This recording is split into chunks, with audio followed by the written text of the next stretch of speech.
الرحیم صلی اللہ تعالی علیہ وسلم ان کے درمیان رمضان المبارک کی برکتیں بیان کرتے، رمضان شریف کی فضیلتیں بیان کرتے، رمضان المبارک کی اہمیت بیان کرتے۔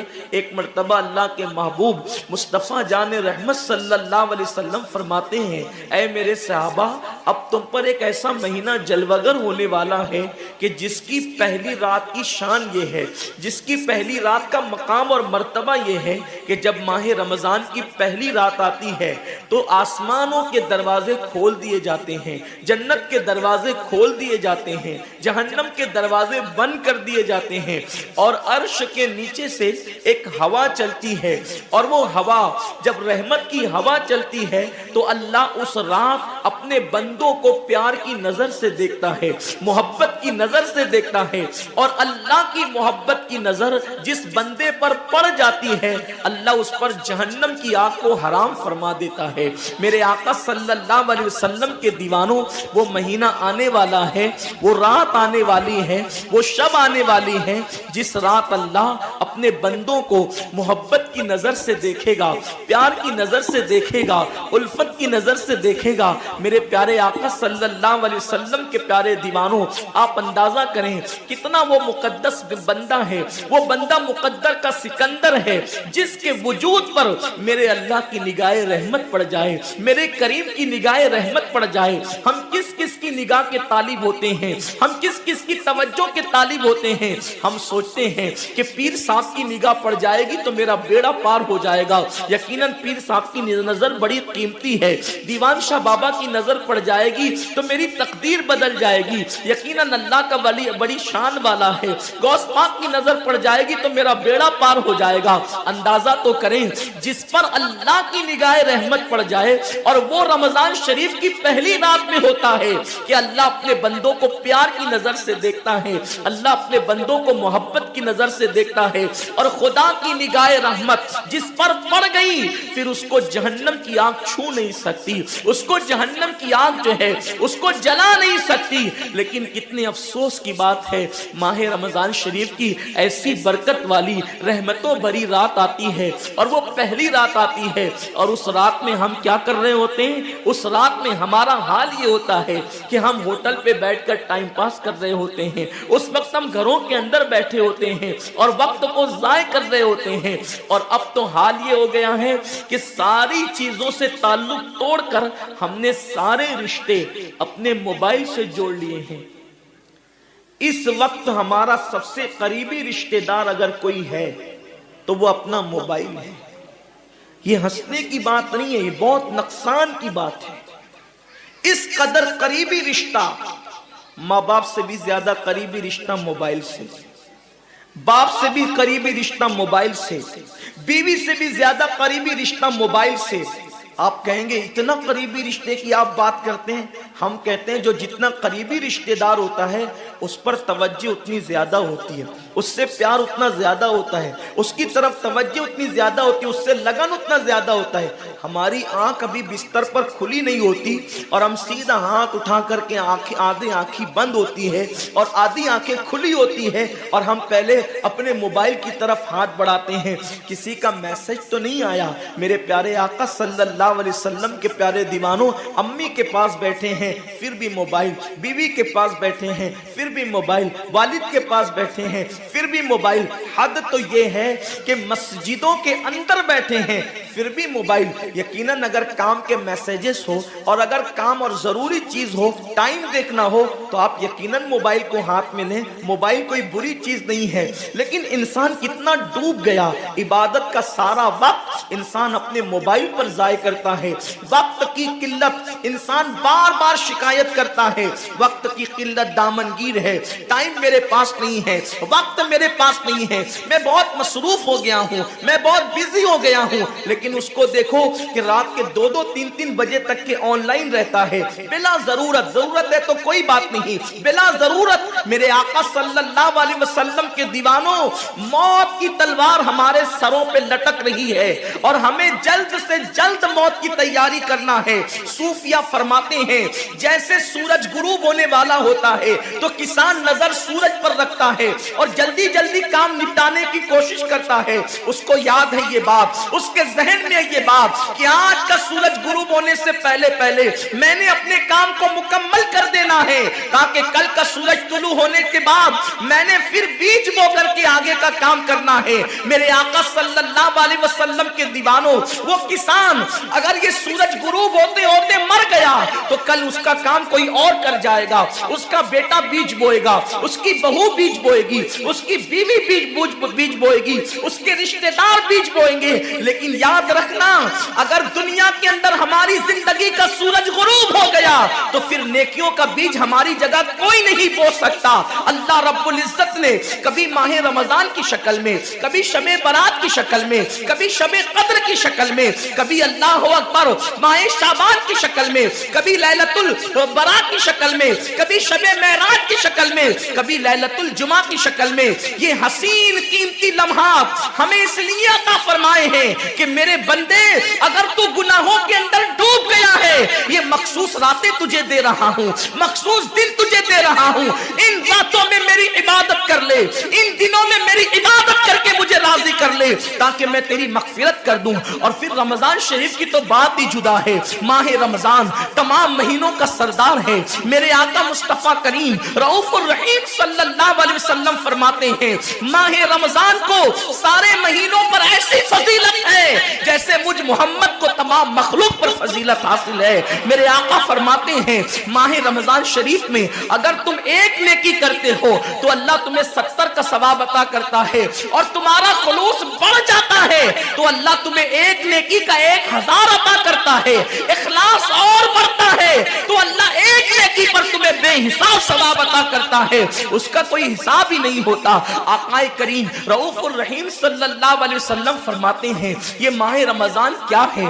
اللہ کے محبوب مصطفیٰ کریم صلی اللہ علیہ وآلہ وسلم ماہ رمضان شریف کے روزوں کی اہمیت بیان کرتے ہوئے فرماتے ہیں کہ ماہ رمضان شریف کا ایک روزہ اگر کوئی چھوڑ دے اور پھر ساری زندگی اس کے بدلے میں روزہ رکھے تو ساری زندگی کے روزے اس ایک ماہ رمضان کے روزے کے برابر نہیں ہو سکتے۔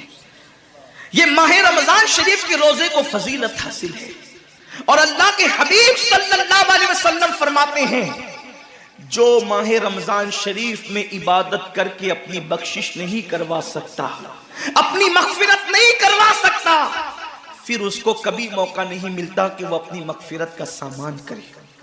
آقا کریم صلی اللہ علیہ وآلہ وسلم فرماتے ہیں کہ سال بھر تک ماہ رمضان شریف کے لیے جنت کو آراستہ کیا جاتا ہے، جنت کو سجایا جاتا ہے، جنت کو سنوارا جاتا ہے۔ اور آقا کریم صلی اللہ علیہ وسلم فرماتے ہیں بڑی بڑی آنکھ والی حوریں اللہ کی بارگاہ میں عرض کرتی ہے میرے کریم ہمیں ان کی دلہن بنانا جو ماہ رمضان شریف میں تیری عبادت کرتے ہیں، ہمیں ان کے نکاح میں دینا جو ماہ رمضان شریف کی راتوں کو جگ کر کے تجھے منانے کی کوشش کرتے ہیں۔ آقا کریم صلی اللہ علیہ وسلم فرماتے ہیں اگر کوئی بندہ ماہ رمضان میں زنا سے بچے، شراب سے بچے، جھوٹ سے بچے، کسی کو تہمت لگانے سے بچے، اور ماہ رمضان شریف کا احترام کرتے ہوئے گناہوں سے بچے تو اللہ تبارک و تعالی ہر رات کے بدلے، رمضان شریف کی ہر رات کے بدلے 100 حوروں کے ساتھ اس کا نکاح فرمائے گا۔ یعنی 30 راتیں ہیں تو 100 حوروں کے ساتھ اس کا نکاح ہوگا۔ اور آقا کریم صلی اللہ علیہ وسلم فرماتے ہیں ماہ رمضان شریف کا احترام جو کرے اور احترام ماہ رمضان میں جو لغویات اور خرافات کو ترک کر دے، جو گناہوں کو چھوڑ دے، زنا کو، شراب کو، جھوٹ کو، بہتان تراشی کو چھوڑ دے، آقا فرماتے ہیں اس رمضان شریف کا احترام کرنے والے کے لیے اللہ نے جنت میں ایک ایسا محل بنایا ہے۔ اس محل کا حال یہ ہے کہ دنیا کے سارے اولین اور آخرین یعنی آدم سے لے کر آخری آنے والے تک انسان تک اگر سارے اس محل کے اندر داخل ہو جائے تو بھی اس محل کی اتنی ہی جگہ وہ لیں گے جتنی کی بکرے کی ران آپ کسی مکان کے اندر رکھتے ہیں۔ تو بکرے کی ران کتنی جگہ گھیرتی ہے؟ بس تمام اولین اور آخرین اس محل کے اندر اتنی ہی جگہ گھیریں گے، یعنی وہ محل اتنا بڑا اللہ نے بنایا ہے، اور وہ محل صرف ان کے لیے ہے جو ماہ رمضان کے احترام میں گناہوں کو ترک کر دیتے ہیں، گناہوں کو چھوڑ دیتے ہیں۔ میرے آقا صلی اللہ علیہ وسلم کے پیارے دیوانوں، لیکن افسوس ہم اور دنوں کی طرح ماہ رمضان شریف کی راتوں کو ضائع کر دیتے۔ تاجروں کا سیزن آتا ہے تو تاجر پہلے سے تیاری کرتے ہیں کہ اس سیزن کے اندر میں نے مالدار بننا ہے، اتنا مال میں نے کمانا ہے کہ پھر میں نے سارے سال گھر میں بیٹھ کر کے کھانا ہے۔ ٹیلر لوگ تیاری کرتے ہیں، عید کے موقع پہ اتنی محنت کریں گے رات دن کہ سال بھر اگر کوئی کسٹمر نہ بھی آئے تو وہ گھر بیٹھ کے آرام سے کھا سکے۔ کپڑے والے سوچتے ہیں کہ سیزن آئے گا، جو بھی سیزن ان کا آتا ہے اتنا کمائیں گے کہ سال بھر بیٹھ کے کھائیں گے۔ لوگوں، جیسے کپڑوں کا سیزن آتا ہے، ٹیلروں کا سیزن آتا ہے، پھلوں کا سیزن آتا ہے، ایک سیزن نیکیوں کا بھی آتا ہے، ایک سیزن مغفرت کا بھی آتا ہے، ایک سیزن جنتی بننے کا بھی آتا ہے، ایک سیزن اللہ کو راضی کرنے کا بھی آتا ہے۔ ارے یہ کیا کم ہے؟ میرے رسول سچے نبی صادق و مصدوق نبی نے فرمایا ماہ رمضان کی ہر رات اللہ پہلے آسمان پہ تجلی کرتا ہے اور اللہ اپنے بندے سے پکار پکار کر غروب آفتاب سے لے کر صبح صادق طلوع ہونے تک کہتا ہے میرے بندے اگر تو گنہگار ہے تو مجھ سے معافی طلب کرتا کہ میں تیری مغفرت کر دوں، میں تجھے جنت کا پروانہ عطا کر دوں۔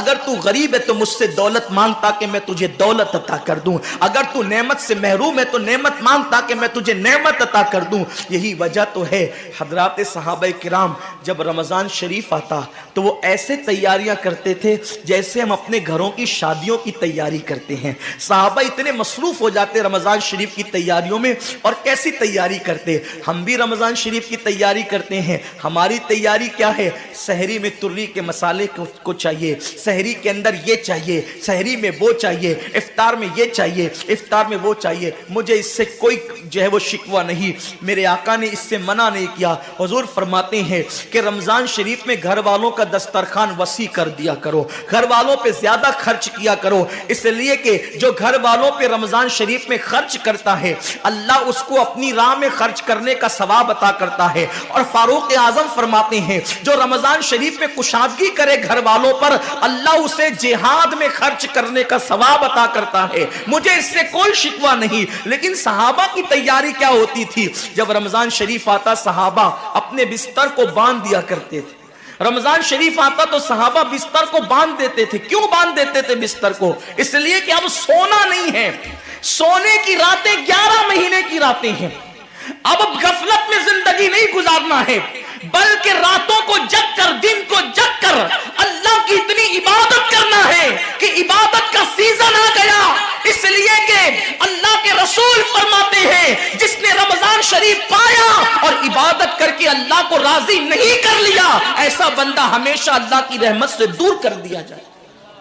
اس لیے صحابہ رمضان شریف کی تیاری کرتے تھے، بستر باندھ دیتے تھے، اور اپنا معمول کیا ہے؟ جو فجر میں سوئیں گے تو وہ عصر میں اٹھیں گے، رات بھر جاگیں گے کرکٹ کھیلتے ہوئے، رات بھر جاگیں گے گلیوں میں گھومتے ہوئے۔ میرے آقا صلی اللہ علیہ وسلم کے دیوانوں، بہت قیمتی وقت آ رہا ہے، بہت قیمتی مہینہ آ رہا ہے۔ یہ وہ مہینہ ہے جو جہنمیوں کو جنتی بناتا ہے۔